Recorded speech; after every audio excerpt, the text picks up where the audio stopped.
Se a gente olhar para o Motorola tijolão da década de 90, uma coisa, para o teu iPhone hoje é outra, né? E a radioterapia é isso, acompanha a robótica. A radioterapia nossa, do HCI, ela é referência para 3 milhões de pessoas.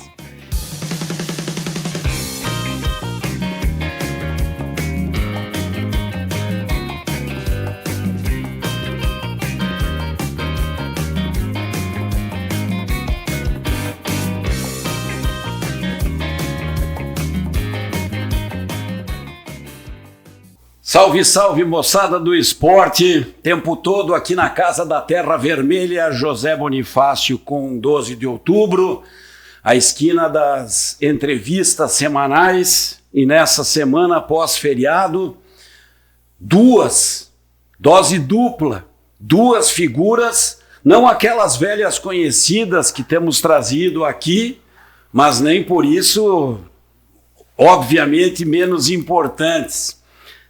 Tem as suas histórias já para contar em relação a Ijuí e com uma temática que tenho sido, inclusive, cobrado para que a abordagem seja mais frequente, que o canal possa ser também propagador de informações ligadas à saúde. Por isso aqui já estiveram profissionais da área da saúde, mas de dose dupla. Esses dois que eu conheci numa coletiva por conta do anúncio no Hospital Ex-Caridade, o Clínicas, o nosso HCI, da aquisição de um novo equipamento, uma máquina chamada acelerador linear, que vai ser assunto para eles também.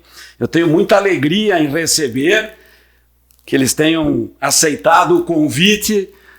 Dois médicos jovens, essa nova geração aqui em Ijuí, Tadeu Ludwig e o Bernardo Pinatti, né, que a gente se conheceu naquela manhã de anúncio dos milhões para esses equipamentos e mais recentemente também tratando de questões minhas particulares que eu não escondo de ninguém, trato o meu câncer e tenho muita curiosidade em aprender também, desde nomenclatura até possibilidades futuras ou muito atuais de cura ou de tratamento. Quando falei para amigos meus que o assunto seria ligado à saúde, já gerou um interesse, ou seja, a gente já larga com alguns, né, espectadores. Muito obrigado pela presença de vocês. O contato mais recente foi com o Dr. Pinatti e é para ti a primeira pergunta de barbada, assim, como vai indo a tua vida? Tudo bom, Luiz? Boa tarde. Tudo bem. Primeiro, obrigado pelo convite, é um prazer estar aqui contigo, né? Para mim é uma experiência inédita, primeira vez que eu venho assim, né, nesse modelo de entrevista, nesse modelo de conversa, muito legal, cara. Primeira vez, muito legal. Espero corresponder às expectativas aí. Querido, como é que tá a minha vida, cara? É uma boa pergunta, na verdade. Eu me mudei para cá faz pouco tempo, né? Relativamente pouco tempo. Eu vim para Ijuí em março, sou natural de Porto Alegre, estava atuando já fazia 3 anos no Rio de Janeiro, né? Numa empresa, na maior empresa de oncologia do Brasil hoje, eu era um dos coordenadores lá da empresa. E me mudei para cá em março, trazido por esse jovem senhor aqui ao meu lado, que já estava aqui fazia 1 ano, né? Então, assim, minha vida mudou muito, porque o ritmo de trabalho é diferente. Numa cidade grande, a gente tem muito problema de trânsito, violência e tal, que são preocupações que acabam nos tomando tempo. Aqui eu consigo me dedicar mais ao trabalho e, curiosamente, também mais à família, justamente porque eu não tenho tanto problema social, porque Ijuí é uma cidade muito bacana nesse sentido, né? Então, a minha vida está se encaixando ainda na comunidade, mas tá bastante legal, cara, tá bem legal mesmo. Tá certo. Quando a gente fala em Dr. Ludwig, imagina, né, que é um senhor já, e é o Tadeu, que a gente pode chamar de Tadeu aqui na entrevista. A tua rotina, a tua vida pode ser definida como? Quanto tempo de Ijuí? Vamos lá, Luiz. Então, agradecendo também ao convite, a gente fica muito feliz de ser recebido em um ambiente tão bacana, poder falar um pouquinho sobre o nosso dia a dia, falar um pouquinho sobre a área oncológica, que realmente a gente fica muito feliz. Esse bate-papo, com toda certeza, vai ser muito bacana. A minha vida, Luiz, eu estou em Ijuí, vai fechar 2 anos daqui a algumas semanas. Como o Bernardo, eu sou natural de Silva, que é uma cidade próxima, pequenininha aqui próxima, né? Meus pais moram lá até hoje. Passei boa parte da minha vida em Porto Alegre, onde eu fiz faculdade e residência. E durante 1 ano também trabalhamos juntos lá no Rio de Janeiro, onde o Bernardo esteve por 3 anos, 3 anos e alguma coisinha. Eu passei um pouco menos de 1 ano no Rio de Janeiro, onde tive várias experiências em relação à radioterapia lá. E um pouco mais cedo vim até Ijuí por vários motivos. Um dos mais relevantes, com toda certeza, foi a questão da proximidade da família, né, que a gente vai sentindo um pouco de falta. Então, com toda certeza, a vinda para cá foi algo que me deixou muito contente, assim. Então, são 2 anos muito felizes, bastante trabalho, bastante coisa, desafios muito positivos que a gente vem enfrentado. E com o Bernardo chegando aqui agora há 1 ano, a gente tem encarado juntos assim, uma parceria muito legal em relação a melhoria, principalmente da qualidade da radioterapia.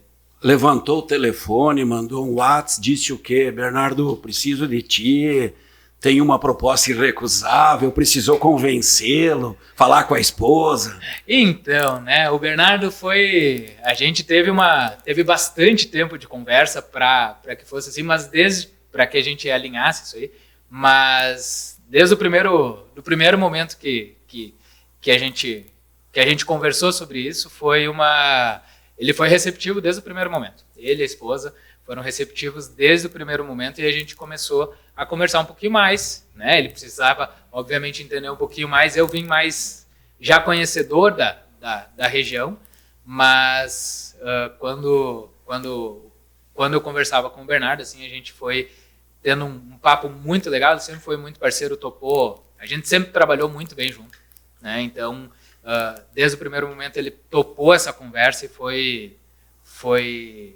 sempre foi parceiro. Isso aí foi uma ligação inicialmente, mas foram várias noites aí conversando, noite a fio, para a gente organizar isso aí. Muito bom. Tadeu, na verdade, ele é falso modesto, né, cara? Ele é um cara que ele sabe ser convincente quando ele quer, essa que é a jogada, né? Na verdade, isso aí foi uma vingança dele em relação a mim, porque essa figura que está aqui do meu lado, a gente se conhece, sei lá, 15 anos. Talvez. Né? Desde que a gente entrou na faculdade, a gente se conhece. O Tadeu, ele foi meu bicho na faculdade, então conheço a figura há muito tempo. A gente não era tão próximo na faculdade. Que idade vocês têm, hein? Eu acho que eu sou mais velho, né? Eu tenho 33, vou fazer 34 agora em dezembro. Eu fiz 33 em setembro. Tá. Eu sou o irmão mais velho, né? Certo. Aí dele se não se comportar. Essa que é a jogada. Mas a metade da vida... Juntos. Assim, uma amizade na faculdade e tal. Depois na residência a gente acabou se aproximando, porque eu fazia residência no Hospital de Clínicas Porto Alegre e Tadeu na Santa Casa. Né? São 2 serviços diferentes que a gente tem aqui no Rio Grande do Sul. E aí dessa amizade, desse convívio na residência, acabou fortalecendo um vínculo. Quando eu fui para o Rio de Janeiro, me formei 1 ano antes na residência, até mesmo porque eu sou mais velho. E aí eu fui para o Rio de Janeiro. Quando eu estava no Rio de Janeiro, já surgiu uma vaga lá bastante interessante. Aí roubei o Tadeu, levei o Tadeu para Santa Casa. E aí o guri aprendeu tudo muito mais rápido do que eu, sabia tudo que estava fazendo, veio para cá. E aí, isso é um cara que tem minha total confiança, né? Então, assim, a gente trabalha junto de um jeito muito parecido, eu confio do jeito que ele trabalha. Então, assim, bastou ele me ligar. Assim, Bernardo, olha só, tem uma proposta para te fazer.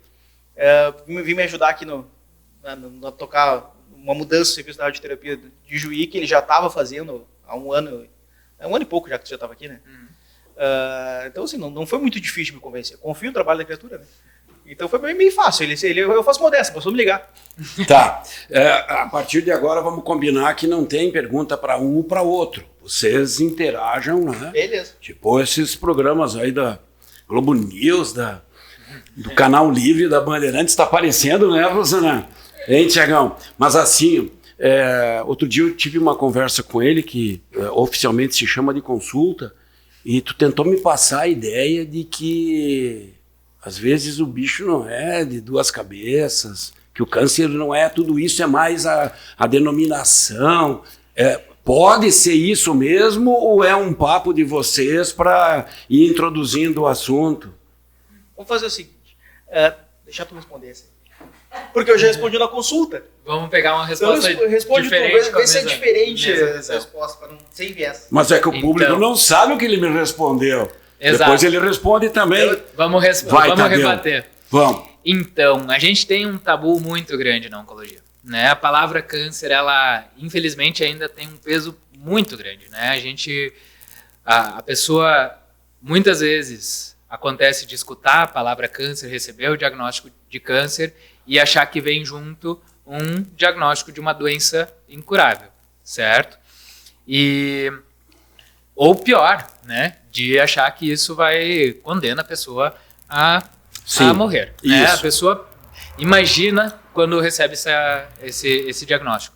E muito diferente disso, né? Muito diferente disso, a gente tem hoje uma das principais características é de que com os tratamentos que foram evoluindo muito ao longo do tempo, de quimioterapia, de radioterapia, da radiocirurgia, da imunoterapia, da qualidade do bloqueio hormonal, das terapias hormonais no geral, a grande verdade é que o câncer tem se tornado uma doença de controle crônico, né? Muitas vezes como uma remissão completa da doença, né? O paciente fica completamente livre da doença, certo? Muitas vezes o paciente fica com algum sinal da doença e controlado. É claro, Luiz, a gente tem doenças ainda. Quando a gente fala em câncer, a gente deveria falar em nome e sobrenome. É câncer? Beleza, mas é câncer de quê? Né? Que são doenças completamente diferentes, com uma característica lá no início, de como se formou a doença, que elas têm características próximas. Mas é muito diferente quando a gente fala de um tipo ou de outro de câncer. É claro que existem doenças muito graves, né, dentro também da oncologia, a gente sabe disso, né, e doenças que são muito agressivas, que a medicina ainda não chegou lá em alguns casos, né, mas hoje a gente tem uma doença, a palavra câncer, ela deveria ter perdido esse peso, né, assim como a gente teve exemplos em outras situações dentro da medicina, hoje a gente tem uma doença que ela, na grande maioria das vezes, a gente tem doenças controláveis, doenças eventualmente que podem entrar em remissão por completo, dependendo do tipo do tratamento e da qualidade que for feita. Então, sim, eu acho que eu e o Bernardo, a gente pensa muito parecido de que a palavra câncer tem um peso muito maior do que ela deveria. E ainda mais com a evolução do que a gente tem de tratamentos, cada vez mais a gente tem oferecido tratamentos que trazem controle de doença, trazem menos efeitos colaterais para os pacientes, trazem mais qualidade de vida para os pacientes, certo? E uma pessoa com câncer não tem absolutamente nada de diferente, na grande maioria das vezes, de uma pessoa que não teve esse diagnóstico. Está assinando embaixo do que ele disse? Ou... Tu sabe que sim, né, Luiz? Que é mais ou menos alinhado com o que eu te falei. A gente, quando escuta a palavra câncer, a primeira coisa que pensa, eu vou morrer. É isso que a gente pensa. Assim, o paciente recebe o diagnóstico, tanto é que tem gente até com medo de falar a palavra câncer. Fala, aquele mal, aquela doença, aquela coisa por causa do preconceito, porque se falar, parece morrer antes. Né? E hoje em dia já não é mais assim. O Tadeu, ele falou uma coisa muito importante. Teve outras doenças que quebraram esse tabu, que quebraram essa regra, e a gente foi aceitar numa boa, assim. Por exemplo, infarto. Né? Antigamente, isso eu me lembro quando eu era criança, nem pensava em fazer medicina ainda. Mas eu lembro meu pai falando assim, fulano infartou. Vai morrer. Esse cara vai ficar ruim. Foi com uma CTI, esse cara vai morrer. Né? Hoje, fulano infartou, botou 2 molinhas, vamos que ele toca a vida e vai correr no outro dia e vida que segue. É assim, acabou esse medo da doença cardiovascular, foi diminuindo cada vez mais, mas a população aceitou isso muito mais fácil do que o câncer. Mas se botar numa balança, o peso de gravidade é igual. É igual. Se eu tiver um câncer, quer dizer, é difícil falar que é igual porque o câncer é uma classe de doenças. Né? Ele não é uma doença só. Né? Até o Tadeu falou assim, câncer tem que ter nome e sobrenome. É câncer do quê? É pior. O câncer tem que ter nome, sobrenome, parente de quem, primo de quem, vizinho de quem, não sei o quê. Por quê? Pegar, por exemplo, o câncer de próstata, né? Que agora mês que vem já começa o mês de conscientização do câncer de próstata. No câncer de próstata, eu já tenho uma diferença grosseira, muito grosseira, de 3 tipos de câncer diferentes. Tumor de baixo risco, intermediário, risco alto. Então você tem que ter nome e sobrenome. Então, pegar e colocar na mesma mesa uma comparação entre câncer e doença cardiovascular é difícil, porque tu vai ter doenças cardiovasculares mais graves, tu vai ter câncer mais grave, então é difícil. Mas, grosseiramente, seria igual. Seria exatamente igual. Eu que só me expressei mal, mas é na questão do impacto para quem está do outro lado do balcão, né? Quando é avisado. Né? Exatamente. Era nesse sentido, né? Porque, se a gente for pensar assim, o que mais mata o ser humano, né? O que mais mata o ser humano é o cardiovascular. É o infarto, a AVC, isso que mais mata o ser humano. Depois disso daí, eu estou excetuando causas externas, né? Acidente. Tal. Sim. Depois disso daí entra o câncer. Brinquei contigo, acho que na consulta, né? Ninguém se desespera de chegar no médico dele lá no clínico, o clínico medir a pressão dele e falar, o senhor está hipertenso, toma hidroclorotiazida e pronto. O cara acabou de receber um diagnóstico da doença que mais mata o ser humano, que é a doença cardiovascular, que é o principal fator de risco é a pressão alta. Né? Acabou de receber o diagnóstico de uma doença não curável, pressão alta, como regra, não tem cura. E como regra, a gente nem sabe onde é que ela veio, é uma que a gente chama de pressão idiopática, né? E o cara sai dali feliz da vida, que ele vai tomar a sua hidroclorotiazida, sua furosemida de manhã cedo e vai viver pro resto da vida. Agora, quando o cara chega no diagnóstico de câncer, o cara sai de lá chorando, desesperado, que ele tá ferrado. Por quê? Não porque ele vai morrer. Né? Hoje em dia, os caras que têm melhor conhecimento sobre a doença, ele até acaba não tendo tanto medo da morte do câncer, porque ele já entende que o paciente ok, vai ser doença crônica, eu confiei no meu doutor, o doutor falou para mim que vai ser doença crônica. Mas também pelo medo do tratamento, né? Que o tratamento do câncer ele é mais agressivo. Então, o câncer ele tem muito tabu ainda na sociedade, mas é um tabu que a gente tem que trabalhar para ir desmistificando, porque até os tratamentos estão cada vez menos agressivos. O Tadeu comentou de várias modalidades de tratamento aqui, da imunoterapia, da radiocirurgia e tal, que são avanços na tecnologia do tratamento, no desenvolvimento de medicamentos, que vão deixando esse tratamento cada vez mais tolerável, cada vez com menor risco de sequela do tratamento e não do tumor.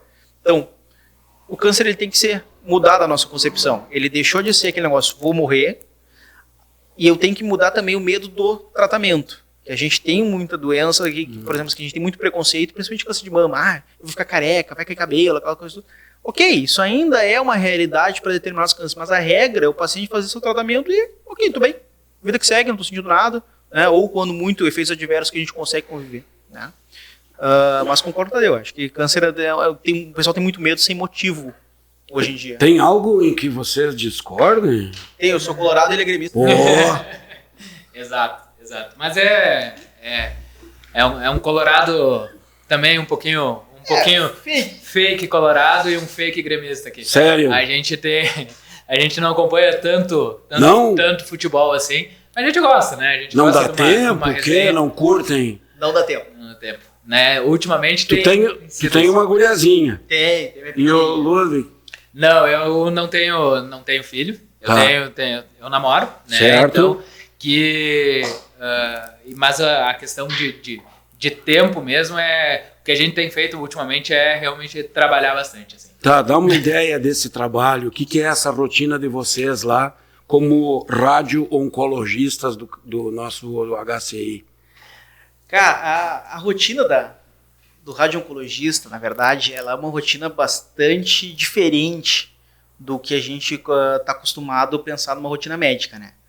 Quando a gente vai consultar com o médico, a gente sempre pensa em 2 possibilidades de tratamento, né? Ou eu vou fazer uma cirurgia, ou então vou usar um remédio. Né? É sempre essas 2 linhas. Médico serve para nos cortar ou nos dar um comprimidinho. É isso. E aí quando a gente vai na radioterapia, a gente foge dessa lógica e tu vai consultar com o médico que ele não vai te cortar, como regra, não vai te dar medicamento, como regra. O tratamento dele é usar uma radiação de altíssima energia para matar um tumor em mim sem eu ver isso acontecer. Então assim, como assim tu vai me matar tu vai matar um tumor sem me cortar? Como é que funciona essa lógica? Então, a rotina do radio-oncologista ela é um pouco diferente da jogada. Assim.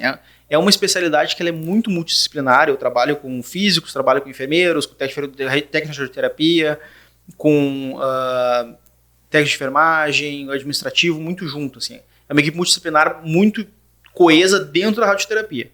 Fora isso, também trabalha com um monte de gente diferente no hospital, muita especialidade diferente, né? Então, é uma rotina bastante diferente nesse sentido.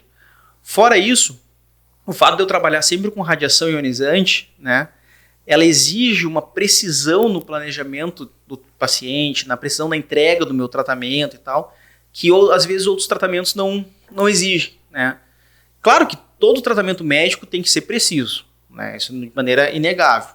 Mas se eu, porventura, na hora de aprazar isso, infelizmente acontece, a gente sabe. Na hora de fazer uma medicação do paciente lá, na internação, deram um paracetamol quando não era para dar um paracetamol ao paciente, beleza, daqui a 6 horas o efeito sumiu, acabou, né? Radioterapia não existe isso. Eu irradiei o paciente, está feito o dano.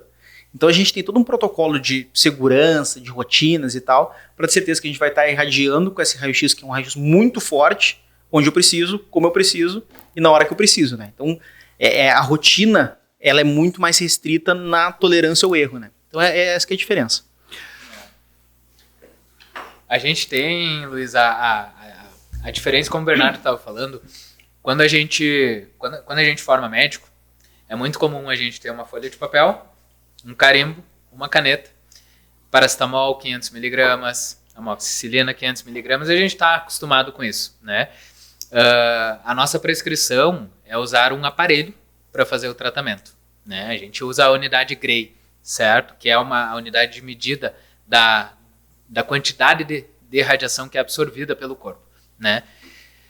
A ideia dessa prescrição é que a gente, usando esse aparelho, a gente chegue na célula do câncer da maneira mais precisa e a radiação, uma célula alterada como é a célula do câncer, ela não tolera a radiação. E aí a ideia é que a gente, com a radiação, a gente consiga estimular essa célula para que ela seja eliminada pelo corpo. De que o corpo consiga, no momento em que ela vai tentar fazer a sua divisão celular, essa célula se encaminhe para a morte celular, né? E a gente faça isso somente na célula do câncer. Uma célula saudável, ela tolera melhor a radiação.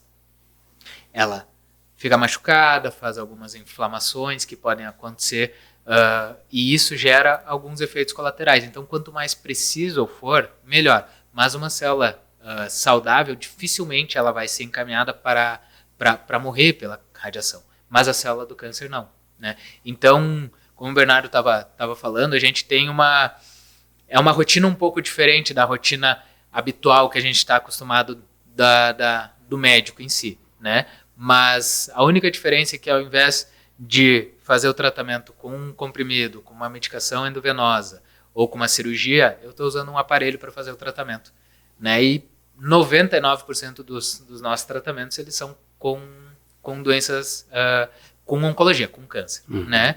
Existem algumas doenças benignas que têm tratamento com radiação também, né? Mas realmente é a menor parte, né?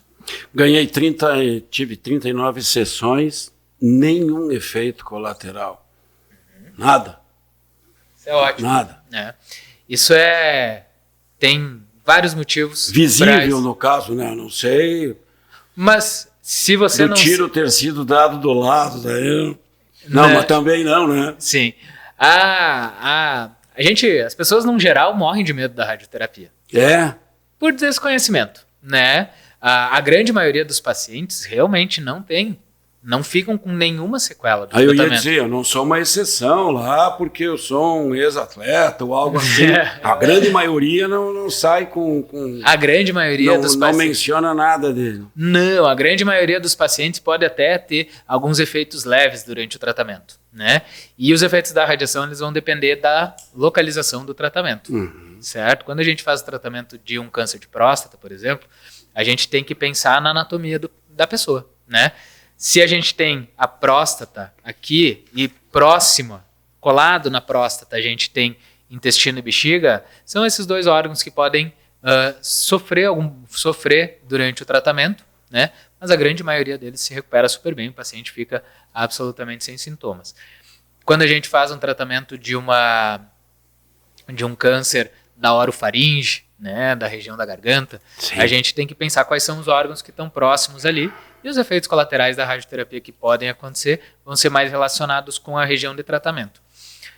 Quanto mais órgãos próximos ou quanto mais sensíveis esses órgãos são, maior a probabilidade dele ter ou não efeitos colaterais, né? Então, um tratamento de um câncer da garganta, né, da orofaringe, ele é diferente de um tratamento da próstata, no ponto de vista, principalmente dos parefeitos que podem apresentar, né? Mas não é exceção, costuma ser a regra. Muito bem entendido. Luiz, deixa eu só complementar uma coisa aqui.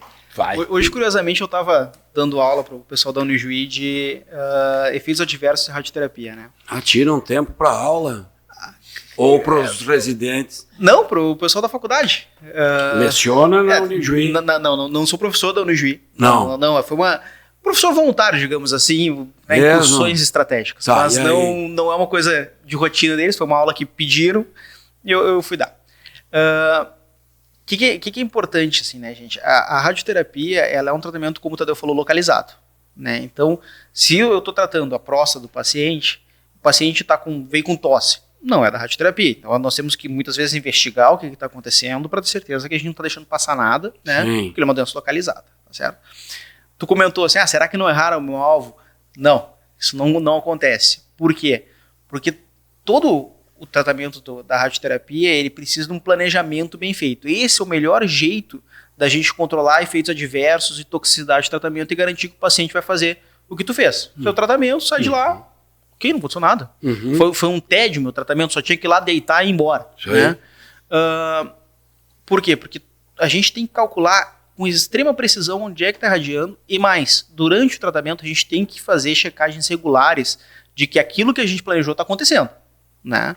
Então, assim, a gente faz ou o que a gente chama de check film, que é um raio-x para conferir se as estruturas ósseas estão exatamente onde deveriam estar, porque a gente sabe, né, que a relação entre o osso e o tecido mole dentro, seja bexiga, próstata e tal, existe essa relação mais ou menos fixa, né? Então eu tenho que fazer essas conferências para ter certeza que está tudo direito. Né? Então, assim, errar o alvo, não é raro, fica tranquilo. Agora, uma coisa interessante também, radioterapeuta odeia efeito adverso. O efeito adverso agudo, beleza, sem problema.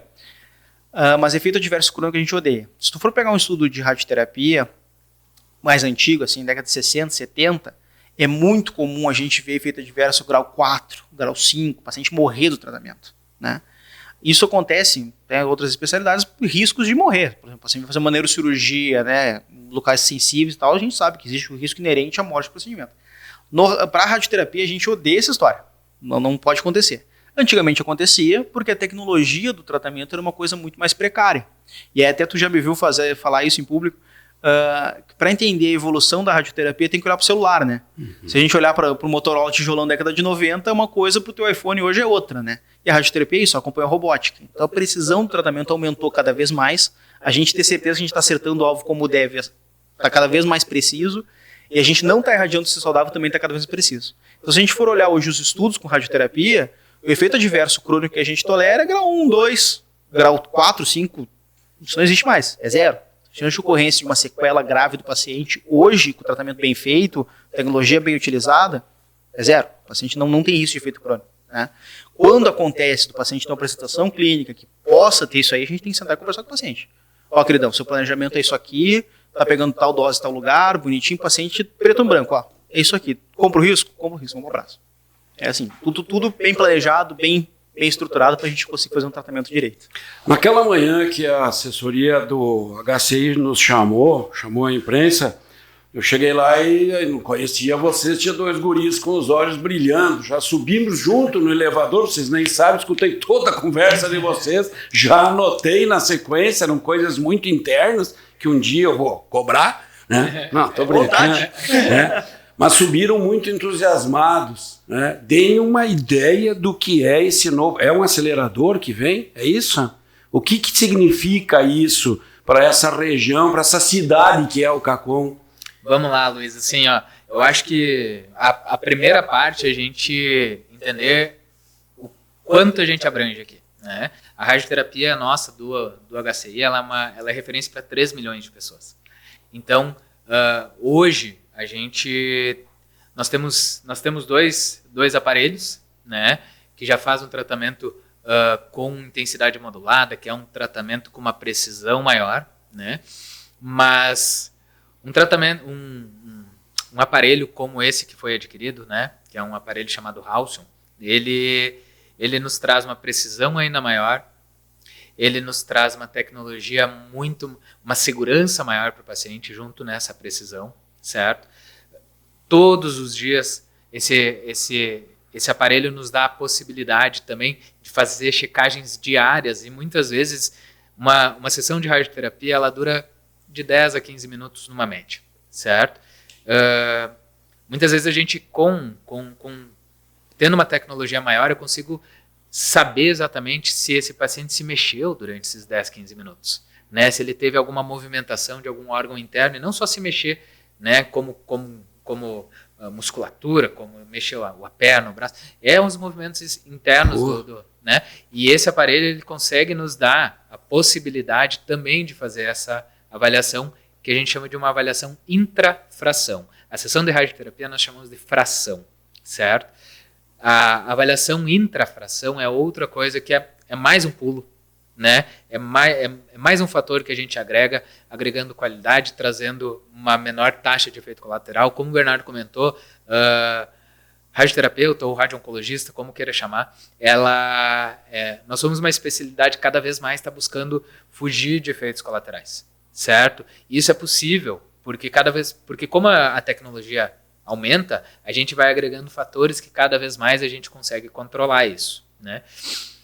É um aparelho que nos traz uma agilidade muito maior, né? Então, eu acho que eu deixo para o Bernardo comentar um pouquinho sobre isso, mas a ideia de fazer tratamentos cada vez mais curtos, né? Com o mesmo tratamento, só parcelando em menos vezes, né?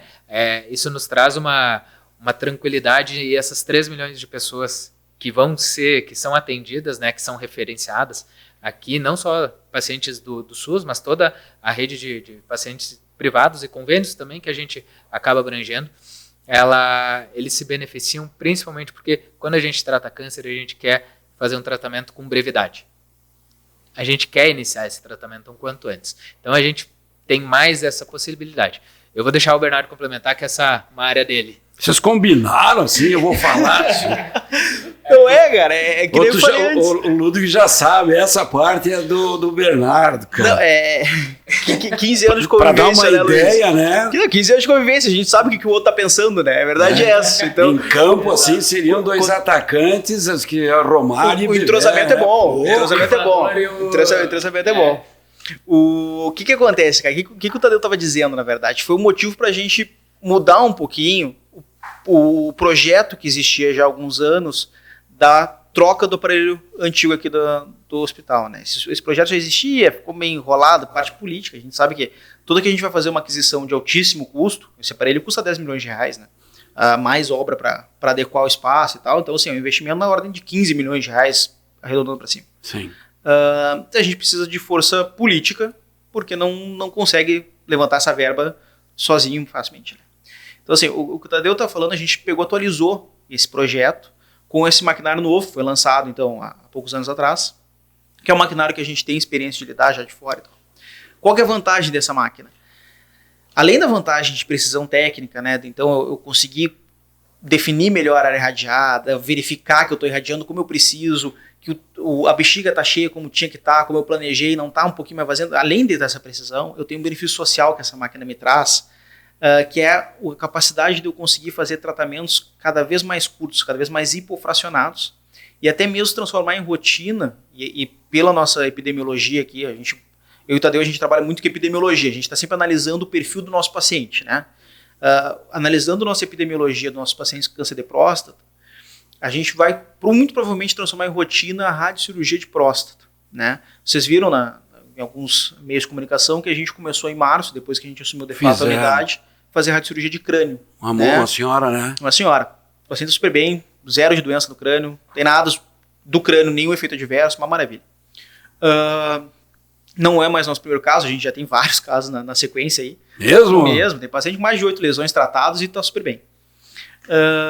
Mas a gente transformar essa rotina... Só foi notícia a primeira, cara. É que a gente é envergonhado, né? Não, mas a gente vai divulgar. A gente vai divulgar isso aí com calma, mostrando como é que são os passo a passo. Mas a gente pegar essa rotina da radiocirurgia de crânio, que tem uma excelente eficiência, transformar isso para radiocirurgias de corpo. A gente já fez para pulmão, o paciente também está zerada, tratou o câncer de pulmão dela, está radiologicamente curada do câncer de pulmão dela. É claro que por protocolo a gente só vai falar que ela está curada daqui a 5 anos, depois de segmento de 5 anos, mas tu vai olhar a tomografia dela pré-tratamento hoje, não tem mais tumor. Você vê mais tumor. Rádio, alguma coisa Fez assim. radiocirurgia de pulmão. Mas radioterapia depois ainda para reforçar? Mas nada, só a radiocirurgia de pulmão. Fez o tratamento dela em 5 frações e deu. 5 aplicações. Passou, não fez cirurgia, não teve que ficar internada, nada. Mesmo tratamento que tu fez, na logística, chega lá, deita e tal. Sem anestesia, né? Nada. Fazia, tchau pra casa. Beijo, tchau pra casa. 10, 15 minutinhos, tchau. A gente vai transformar com esse aparelho essa realidade para câncer de próstata. Ele faz como se fosse alguma coisa assim, né, Rosana? Que bacana, né? Não é legal essa forma, aquela cara? Parte do Tu planejamento, desmistifica também um monte, mas que loucura. É que assim, pulmão, cérebro, nós que já foram feitos. Que a gente já fez pulmão, cérebro, metástases ósseas, metástase linfonodal intraabdominal, tem uma recidiva de loja renal que vai tratar agora, um tumor de rim, e de cabeça eu acho que são esses que a gente já fez. Foi isso que a gente já fez. Me interessei nesse assunto aí. Falou em linfonodos aí, já me interessou. Funciona? Viu? O que essa máquina vai fazer? Para a próstata, a radiocirurgia. E aí, qual que é o benefício social da coisa? Quantas frações tu fez de tratamento? 39. 39, isso o daí, máximo. Quase, é o máximo, né? De tratamentos, eu acho que isso é o mais comprido hoje em dia. Isso é 2 meses de tratamento, né? Sem contar em feriados, né? Então, assim, 2 meses, 20 dias úteis cada mês. Isso. Se eu te fizesse o mesmo tratamento em 5 aplicações, tu ia ficar feliz? Então, o que é o benefício social? Não é tu que mora aqui em Juiz. O benefício social é o cara que mora em Três Passos, o cara que mora em Porto Xavier. Claro, vovozinha que vem lá no inverno, cara. E com a mesma eficiência o tratamento que tu fez. Né? Alguns sítios com mais eficiência. Como é que vocês escolheram esses pacientes? É tipo não é uma escolha nossa, na verdade. É como o paciente, a doença dele se apresenta. Não, quem dera eu pudesse olhar na cara do paciente e falar, tu. Não, quem dera, não dá. Então, o que a gente faz? A gente vê no quão avançado está a doença, a localização da doença, se é factível fazer isso. Isso. Porque o que é a radiocirurgia? A radiocirurgia é um tratamento que eu tenho que usar doses muito mais altas de radiação por dia, em bem menos dias. Né? Qual que é o problema disso? Não é o fato de irradiar o tumor. Isso é a parte fácil. Irradiar o tumor, na radioterapia o problema nunca é irradiar o tumor. O problema é não irradiar o tecido saudável. Como eu estou aumentando muito a dose por dia, eu vou ter um espalhamento de dose maior aqui na volta. Né? E com isso eu vou ter maior dano no tecido saudável. Então, controlar a dose saudável. Então, a gente tem que escolher o paciente, escolher, na verdade, assim, avaliar a possibilidade de fazer esse tratamento, tanto no contexto clínico do paciente, se ele vai ter benefício, quanto na capacidade técnica de eu controlar essas doses de radiação. E isso está diretamente relacionado a maquinário e know-how da equipe, né? Então, por isso que a gente acabou escolhendo uma máquina que me entregue tudo.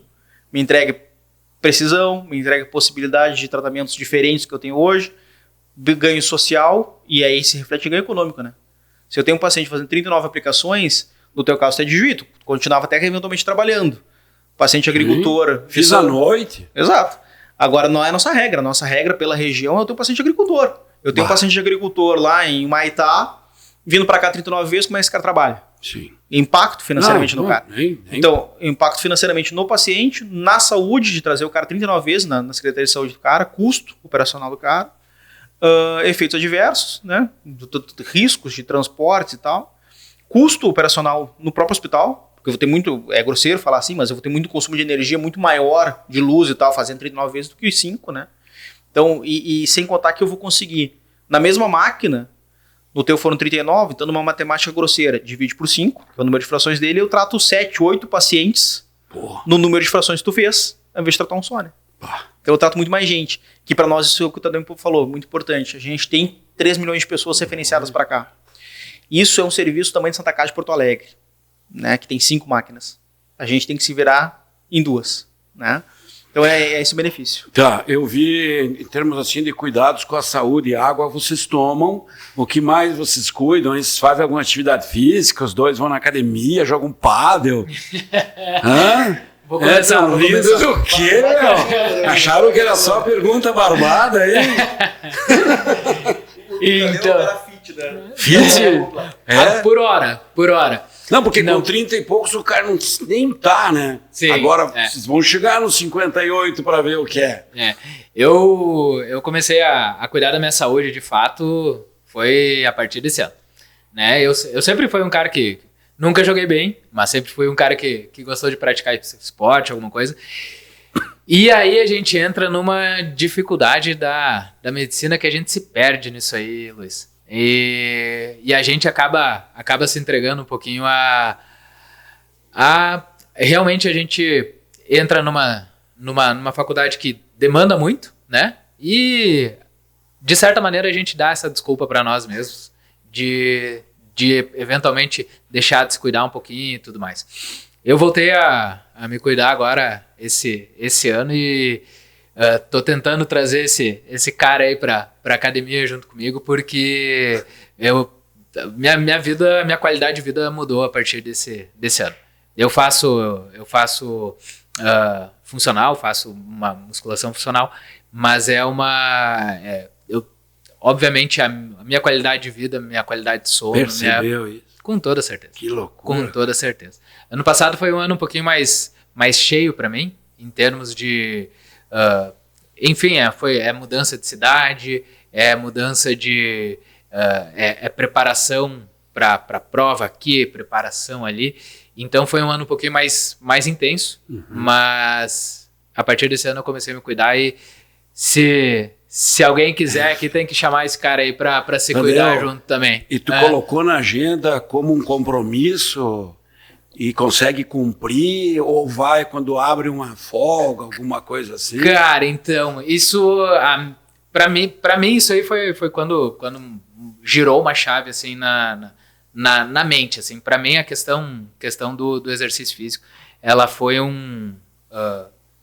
não sou nenhum atleta, nem nada disso, mas mudou quando eu coloquei isso como uma prioridade na minha vida, né? Então, e a partir foi em janeiro, eu comecei a praticar yoga, na verdade, comecei a partir daí. Minha namorada é professora de yoga, né? Então eu tive um bom de um incentivo. Ela gosta muito da parte também, foi uma grande, da parte de se cuidar, de praticar exercícios. Então foi uma grande incentivadora, com toda certeza. Mas mudou muito assim a minha qualidade de vida. Eu com toda certeza hoje é uma prioridade para mim, introjetou e é prioridade. Eu já brinquei com esse cara, que esse cara fica doido às vezes comigo, que eu digo, cara, eu vou parar o que eu tô fazendo agora, vou fazer isso aí, depois eu volto a fazer isso aí, a voltar preencher ficha e etc, que são os trabalhos que às vezes a gente deixa até para de noite. Mas se alguém quiser, eu tenho que chamar esse aqui, ó. Não, assim, eu não vou ser hipócrita, né, Luiz? Mas em nome de minha defesa, vamos lá. Eu no isométrico eu ganho dele. Por quê? Porque eu tenho um serzinho de 10 quilos lá em casa, que fez um ano agora, semana passada, que ficar com ela no colo, meu bíceps com certeza é mais forte desse. Ele vai usar como exercício, cara. Não, brincadeira à parte. Cara, admito, faço minha meia-culpa, né? O trabalho, cara, ele é cada vez mais desgastante, cada vez mais demandante, né? E querendo ou não, a gente acaba se perdendo nessa demanda, né? Até mesmo porque na atividade médica, o médico ele invariavelmente vira o faço o que eu falo, não o que eu faço, né? A gente fica enfiado no hospital o tempo inteiro, 24, 48 horas às vezes, porque tu fica comprometido em querer resolver o problema do teu paciente, que é esse que é a tua atividade fim, e tu muitas vezes acaba esquecendo do teu lado, né? Entende? Então, eu mudei pra cá agora e tal, a gente tá mudando algumas coisas lá dentro, então eu ainda tô nessa fase de ajustar isso aí. Quando eu saio do trabalho, cara, eu tenho uma baixinha em casa, né? Um aninho. Então, assim, eu vim pra cá, um dos motivos pelo qual eu fui tão aberto à ligação do Tadeu foi justamente ver minha filhinha crescer melhor, né? Em janeiro eu trabalhava 6 da manhã até as 9 da noite. Eu só via ela em casa de noite pra dar banho e botar dormir. Então, assim, vim pra cá pra poder aproveitar um pouco mais de tempo com ela. Claro que eu tenho que pensar no futuro, né? Não adianta nada eu curtir o tempo dela agora e depois no futuro eu tô todo estragado. Não. Então, assim, tá nos planos, certo. Início do ano que vem. Vamos fazer esse corte aqui, né? Pode fazer, pode fazer. Esse corte vai ser feito, pode me chamar aqui, cara. Queremos prova. Final de janeiro do ano que vem a gente já entra na academia tudo bonitinho, porque ela vai estar mais independente. Claro.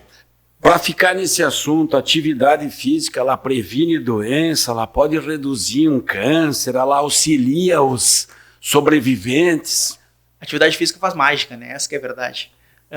Ela faz tudo isso que tu falou. Tudo. A atividade física cura depressão, diminui o risco de câncer, porque ela combate o estresse oxidativo, que a gente chama, então ela previne câncer, ela diminui o risco de problemas cardiovasculares, ela libera endorfina, então tu fica com uma sensação de prazer, de bem-estar maior, ela melhora a qualidade de vida, porque um cara mais magro dorme melhor, tem mais disposição. Então a atividade física faz tudo, né? A melhor coisa do mundo é fazer atividade física, né? Então por isso que eu faço minha meia-culpa. Porque tudo é melhor com a atividade física. Essa dica, essa cobrança no consultório, a Letícia me fala isso toda vez, começou, comecei um pilates, e a academia, e puxa ferro, né, no teu caso. Isso, comecei. Então assim, tem que fazer. Por causa disso, cara, porque tudo melhora com a atividade física, tudo. Aumenta a expectativa de vida, tudo.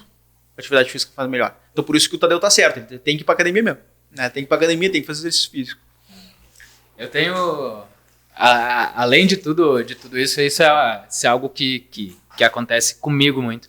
Eu acho que a atividade física, principalmente quando a gente se compromete a fazer alguma coisa, ela faz um bem tão grande para tua mente, além de toda a questão física e estrutural do corpo, assim, né? Mas, assim, a parte da mente, assim, ela traz muitos benefícios em relação.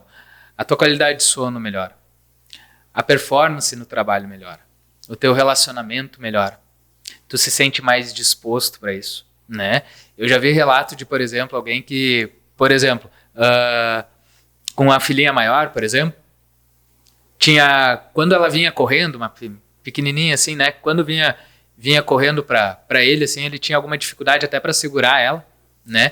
E a partir do momento que começou a fazer atividade física, melhorou isso, de ele conseguir, a menininha vir correndo, filhinha, né? Ele conseguir segurar de uma maneira mais tranquila, de conseguir dar um colo sem cansar, de conseguir estar lá mais presente para ela. Então, eu não consigo imaginar, eu não sou pai, mas eu não consigo imaginar o quão bom isso deve ser também para a cabeça, né? Para a mente da pessoa poder tá mais disponível também para a família, para o trabalho, para o desempenho. Com toda certeza, eu não tenho como medir isso, né? Mas eu tenho certeza absoluta que a partir do momento que eu comecei a praticar exercício de uma maneira regular, foi a minha performance no trabalho, minha performance em questão da qualidade de relacionamento, da qualidade de família mesmo, né? E com certeza mudou muito.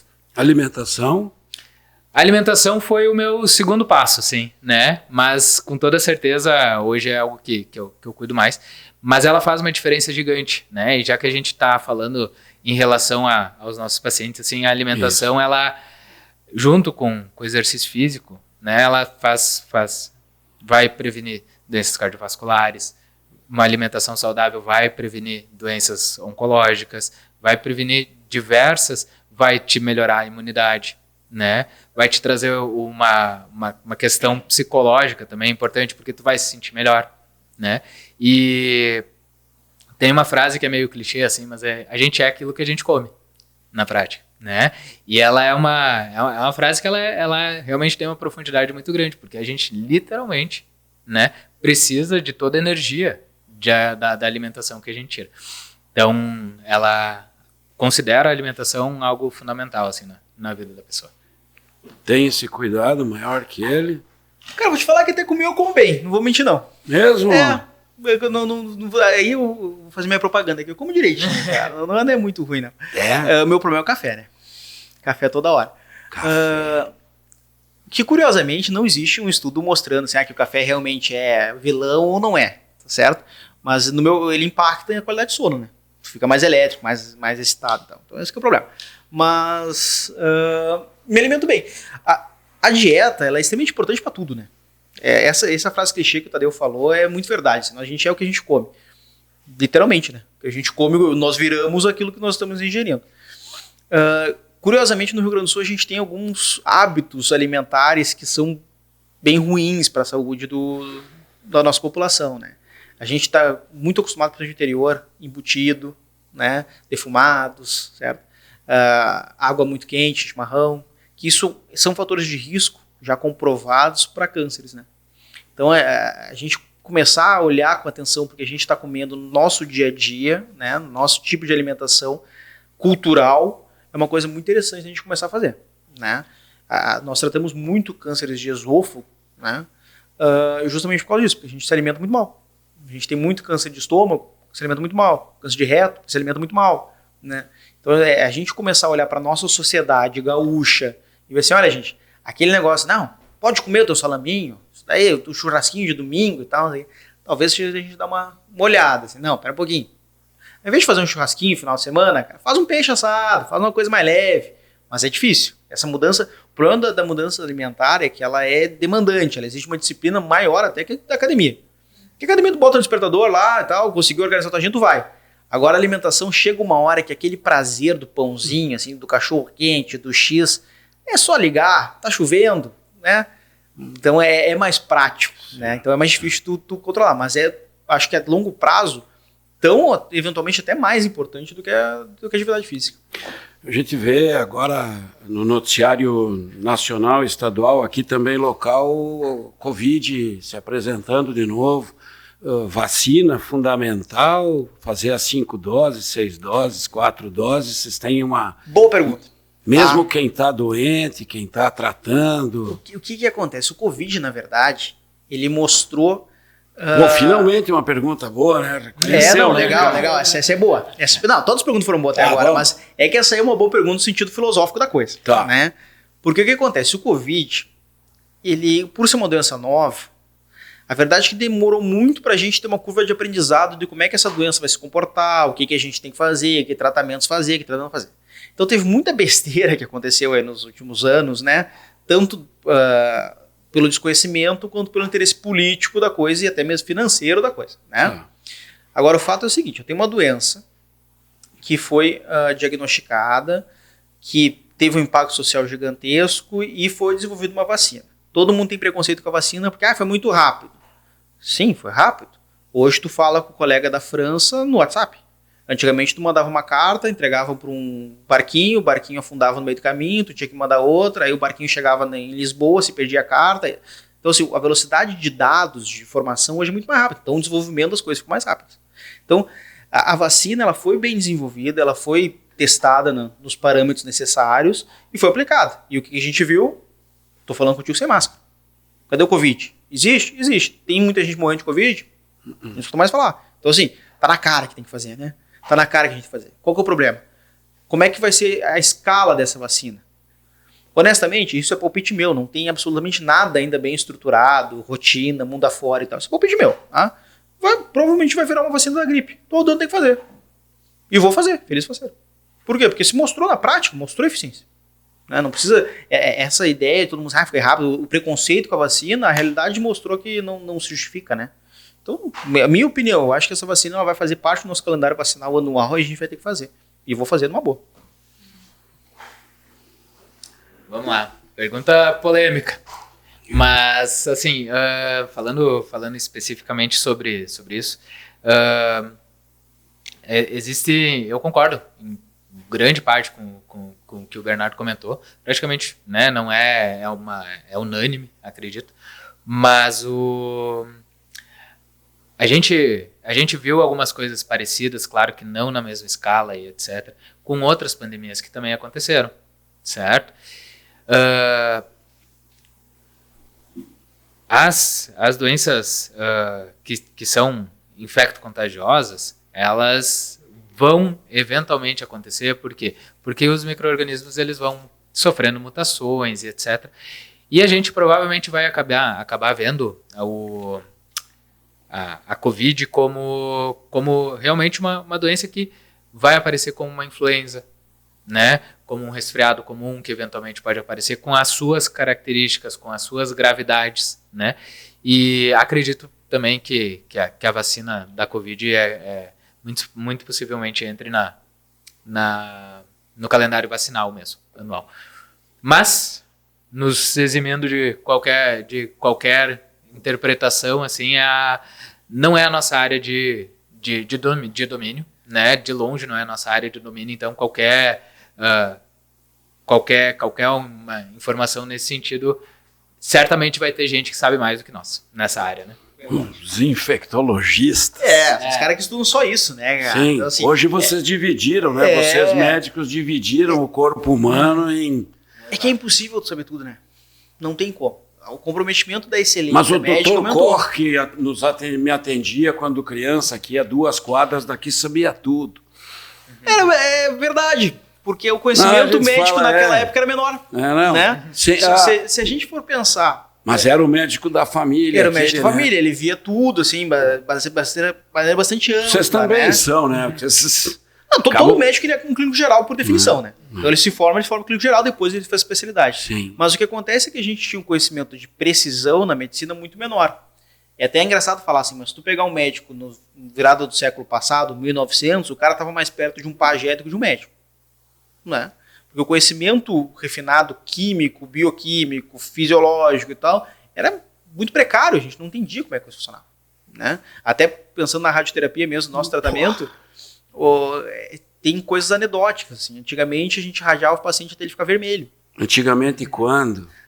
80 anos atrás, 90 anos atrás. Logo nos primórdios da radioterapia, né? Mas o avanço agora também hoje foi do Nokia grandão. Tudo, completamente. Então, assim, mudou nessa muito. Velocidade, né? Sim, mudou muito mais rápido, né? Nada mais demora 5 anos para acontecer. Não, tudo mais rápido. Toda a medicina ficou assim, né?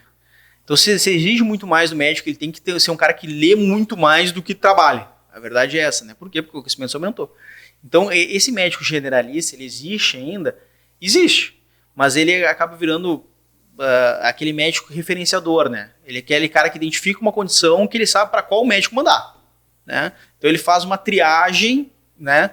Nessa triagem ele já acaba tratando muita doença mais corriqueira, assim, mais simples, então acaba agilizando a vida do paciente nesse sentido, mas ele sabe para quem ele mandar. Essa é a função do médico generalista, né? Quando tu entra no médico especialista, é tanta coisa que esse cara tem que estudar sobre aquela especialidade que é impossível ele saber do resto. Então por isso que o Tadeu falou assim, olha, a gente não é infecto. É verdade, isso é uma opinião minha. Opinião de um radio-oncologista.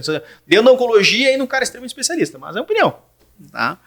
Mas é importante a gente ter essa diferenciação assim, do infecto e das outras especialidades para a gente poder ter um atendimento em conjunto e entregar ao do paciente da melhor maneira. Né? Muito bom. Tadeu, obrigadão, cara. Não por isso. Bernardo. Luiz, foi um prazer, cara. Obrigado por ter me convidado. Que bom que vieram, cara. Muito bom. O prazer com toda certeza é nosso. Papo excelente.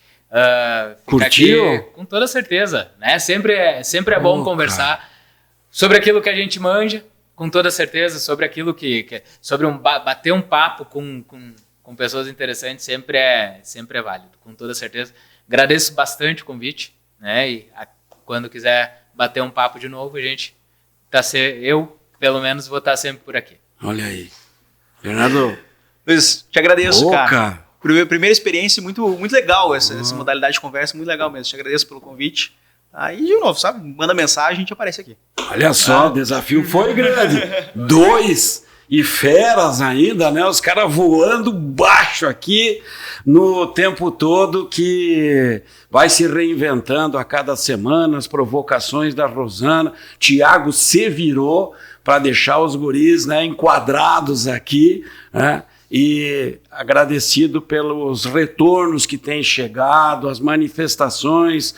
Pode, mesmo quem já tem meu WhatsApp, né, no 999189767, também no YouTube, pode se manifestar por ali e a gente vai assim se comunicando. Aqui hoje a gente recebeu Bernardo Pinatti e Tadeu Ludwig, que são radio-oncologistas do Hospital de Clínicas de Juí, UHCI. Cuidem-se bem, juízo, torcida brasileira.